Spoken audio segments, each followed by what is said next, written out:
Sergipe, especialista em tributos, Rodrigo Dias Rosa. Bom dia, Rodrigo, seja bem-vindo. Bom dia, bem-vindo ao Bom Dia Sergipe. Ao Bom Dia Sergipe. Rodrigo, essa é uma questão, como Priscila bem pontuou, que já vem se discutida há anos, né? E que corrige corrige uma situação que já deveria ter sido reajustada, reanalisada há muito tempo. Qual o principal impacto na sua visão nesse momento? Então, o principal impacto que a gente vai ter, né? Então, bom dia, muito obrigado aí pelo convite, é que a gente tem o nosso salário e nesse salário é descontado o imposto de renda. Então, esse imposto de renda faz com que a gente pague todos os meses alguns valores. Com essa aprovação, o que é que vai acontecer? Aumenta a faixa de isenção. Então, você que está aqui em casa, o que é que vai acontecer? Provavelmente vai pagar menos imposto de renda por causa disso. Então, é uma notícia boa, né? Pois é. Agora, boa, quando a gente olha essa faixa de isenção, você pensa, poxa, R$5.000 parece bastante. Mas as grandes críticas a esse projeto é que ele demorou demais a ser discutido, esse reajuste, ele demorou a ser feito e com isso houve também uma mudança no poder de compra da população, uma mudança no nosso salário. R$5.000 hoje não vale o que valia lá atrás. A gente tem aqui na tela uma tabela sobre o nosso salário mínimo, né, que foi sendo alterado e reajustado a partir também dos reajustes relacionados à inflação. Rodrigo, olha aqui, a gente começa com 2006, onde o salário mínimo era R$350.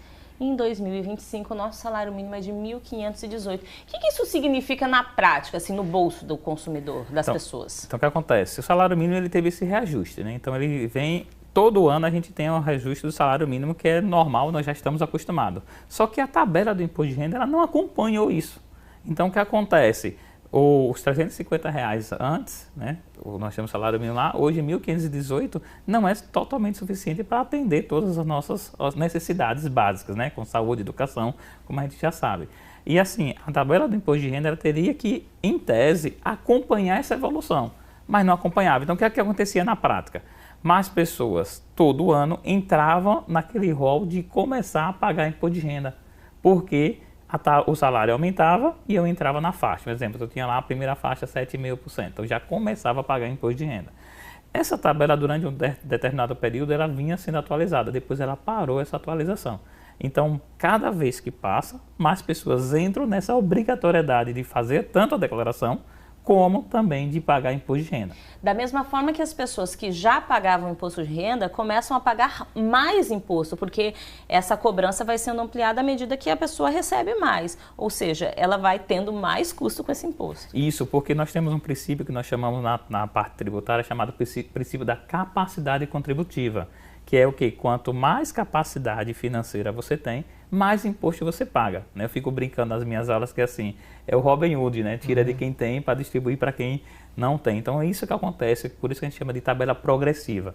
Então, além de mais pessoas entrarem no rol de começar a pagar imposto de renda, aquelas que já pagam mudam o que a gente chama de faixa. Então eu pagava 7,5, mudo para 22,5, 27,5, ou né, então que é a faixa maior que nós temos 27,5. Então cada vez, todo ano, acontecia isso. Então fazia com que as pessoas pagassem mais tributo. E a gente percebeu, como o professor já explicou aqui para a gente, que já há muito tempo que não tinha esse reajuste, né? Ele não acompanhou o crescimento do salário mínimo e muito menos o crescimento das despesas, das contas de casa. A gente tem mais uma tela aqui para trazer justamente esse avanço, né, dessa faixa de isenção do imposto de renda dos últimos anos.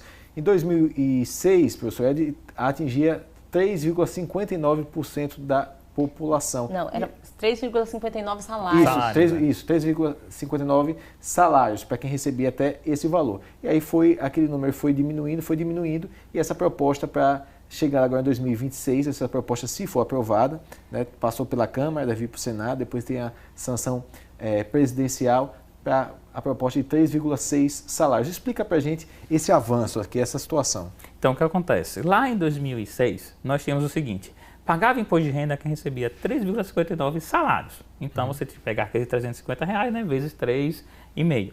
Só que com o avanço do salário aumentando, por isso aquela tela mostrando lá o avanço do salário, pode ver que no avanço da declaração do imposto de renda, no referente a valor, ele não teve o mesmo avanço, porque em tese, se lá em 2006 eu tinha 3,59 salários para poder pagar imposto de renda, agora eu também teria que ter 3,59, que é a atualização normal, né, da economia, o poder de compra. Só que essa tabela não ia atualizando. Então, hoje, em 2025, quem ganha 1,6, ou seja, quase 2 salários mínimos, já paga imposto de renda que lá em 2006 não pagava.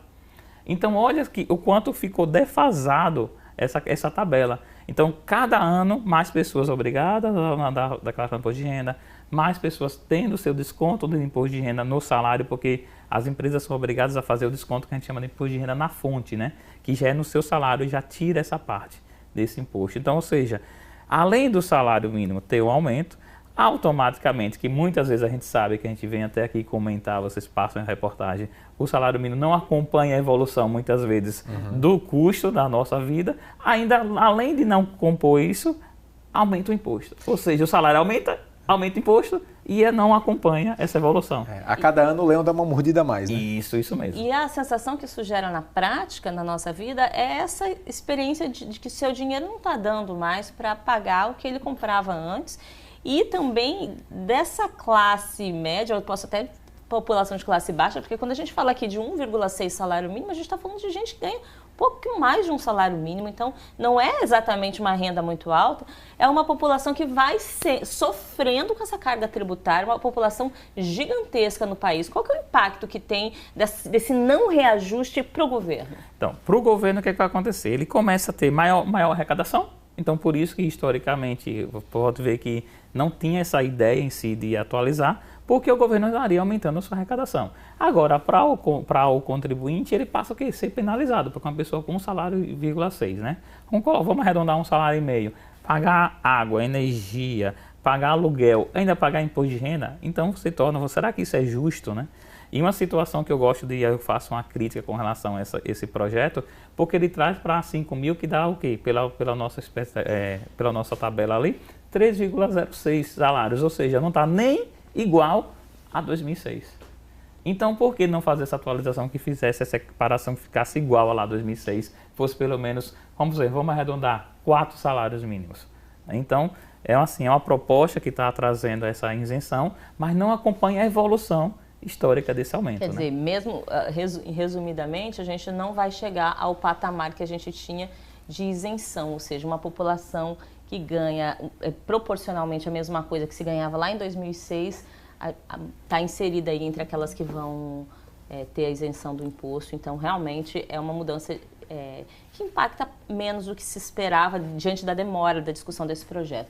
Eu queria trazer aqui na tela uma outra informação a respeito dessa tabela de isenção aí, de impostos de acordo com valores nominais, tá? A gente compara de 2006 até 2025. Então, como é que funciona essa tabela de isenção? Explica pra gente, Rodrigo. Então, o que acontece? Lá em 2006, nós tínhamos a tabela de isenção. Quem tinha um salário de até 1.257,12, né, você tinha justamente o que? Essa parte dessa isenção. Lembrando que na época o salário mínimo é R$350, R$360, né? Isso mesmo. Então, lembrando que lá em 2006 o salário era R$350.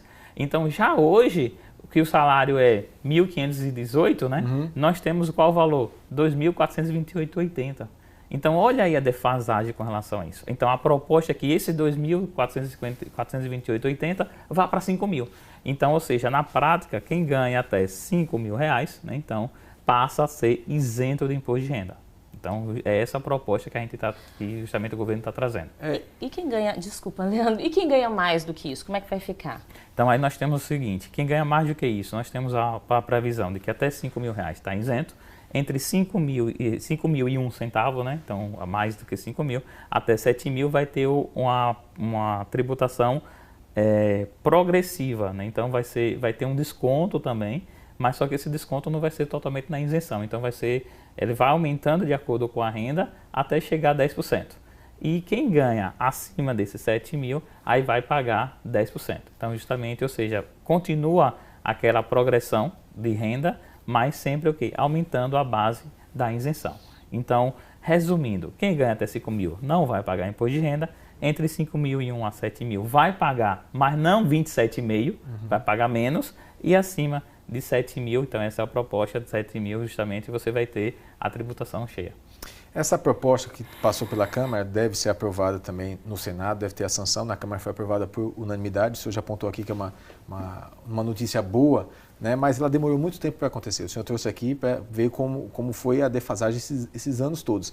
E na proposta não tem nada que traga algum reajuste automático esse debate. Então a gente corre o risco de passar mais alguns longos anos de novo, depois de avançar mais alguns anos de novo, o leão, cada ano ele aumentar a sua mordida ali dentro, né? É uma situação que realmente as pessoas têm que ficar atentas. É bom para esse ano, próximo ano, né? Quando vai ser, já deve valer, mas a cada ano vai diminuindo também esse poder de compra, poder de dinheiro das pessoas. Isso mesmo. Então, assim, teve uma época mesmo que essa tabela ela estava atrelada à inflação. Certo? Mas nesse projeto não fala isso, então pode acontecer justamente isso. Faz a aprovação agora, 5 mil estou isento, mas próximo ano aumenta o salário mínimo e se não houver uma atualização, vamos ver como é que vai acontecer na aprovação no Senado, né? O que vai acontecer? Não vai ser mais 5 mil. Né? Continua 5 mil, mas o salário vai aumentar e aí você começa a entrar nessa faixa. Então, por um grande tempo pode acontecer isso. Né? O Senado também pode propor uma mudança, por exemplo, nominal, ao invés de falarmos em percentual, a gente falar em quantidade de salários, então manter nessa faixa do que é equivalente a 3 salários mínimos. Eu queria que você falasse um pouco sobre isso, eu queria também falar sobre as pessoas jurídicas, as empresas, se essa proposta ela prevê alguma mudança para as empresas. Sim, né? Então pode na votação no Senado acontecer justamente mudanças com relação ao projeto. E já quem é pessoa jurídica, então quem está aqui nos assistindo, empresário, empresária, é muito comum a gente ter a famosa distribuição de lucros, né? Que a distribuição de lucros não paga imposto de renda. Então como é que funciona isso? Eu tenho uma pessoa jurídica e tenho uma pessoa física. Eu faço a contabilidade, encontro o lucro, tiro o dinheiro da pessoa jurídica para a pessoa física, não pago R$1 de imposto. Então isso é o que funciona hoje. Com a proposta, o que vai acontecer? E vai ser tributado essa distribuição de lucro. Então é da seguinte forma, eu dou a isenção de 5 mil, mas eu vou tirar isso aonde? Vou tirar na distribuição de lucro. Aí existe um percentual que eles falam, no caso o valor nominal, que é o quê? A distribuição de lucro acima de 50 mil mensal, eu começo a pagar imposto de renda. Então eu vou ter a retenção de imposto de renda na fonte no percentual de 10%, que atualmente não tem essa tributação. Ou seja, aquela pessoa que é microempreendedor individual, ela está dentro, teoricamente, dessa faixa de menos de 50 mil reais Isso, mensais. porque como o microempreendedor individual ele só pode faturar até 81 mil ano, né? Então ele vai estar na faixa de isenção e quando ele fizer essa distribuição. Agora uma microempresa, empresa de pequeno porte, uma grande empresa que faça essa distribuição de lucro, possa ser, aí vai entrar a questão do planejamento tributário, né? Porque a legislação fala o quê? 50 mil mensal. Então eu posso tirar 49.499,99, não vou pagar imposto, não vou ter retenção.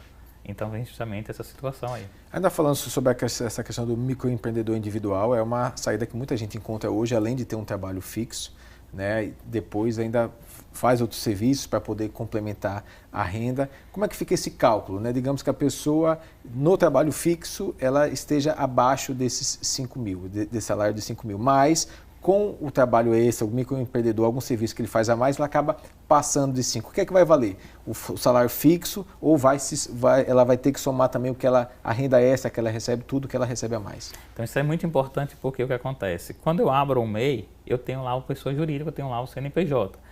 O que é um dos problemas que nós temos na sociedade, a gente acaba misturando as contas, pessoa física e pessoa jurídica, certo? Então o que é que tinha aqui na prática aí nesse sentido? O MEI, se ele tiver tudo separado, conta a pessoa jurídica, tudo separado, ele faz essa apuração e tira esse dinheiro do MEI para ele sem pagar R$1 de imposto, então entra na isenção.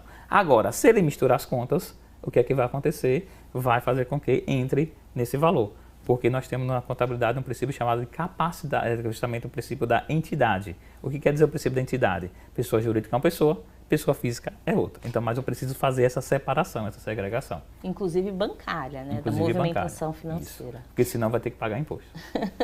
Eu queria muito agradecer ao Rodrigo Dias, que é especialista em tributos, está aqui para esclarecer a gente. Só lembrando, pessoal, esse projeto ainda vai ser discutido no Senado, pode passar por mudanças. Isso deve acontecer, a expectativa é que aconteça ainda esse ano. A gente vai ficar de olho lá no G1, tem cobertura completa sobre isso, g1.com.br/se. Obrigado, professor. Eu que agradeço. Bom dia. Vamos para o intervalo? Vamos, daqui a pouco a gente vai falar sobre mudanças no trânsito da capital, lá a rua Humberto Porto Dória, que passa a ser de mão única. É aquela rua, pessoal, da saída ali do Conjunto Médici para acessar a Adélia Franco. Pois é, até ontem você poderia vir da Adélia Franco e já entrar por ali para o Médici. Não pode a partir de hoje. Cleverton Macedo está por lá e vai mostrar para a gente. Outro destaque aqui do Bom Dia é que começou em todo o país a campanha nacional de multivacinação para reforçar a imunização de crianças e adolescentes. Já aqui no Bom Dia a gente traz todas as informações para vocês. Tem também as notícias do esporte com Felipe de Pado. A gente vai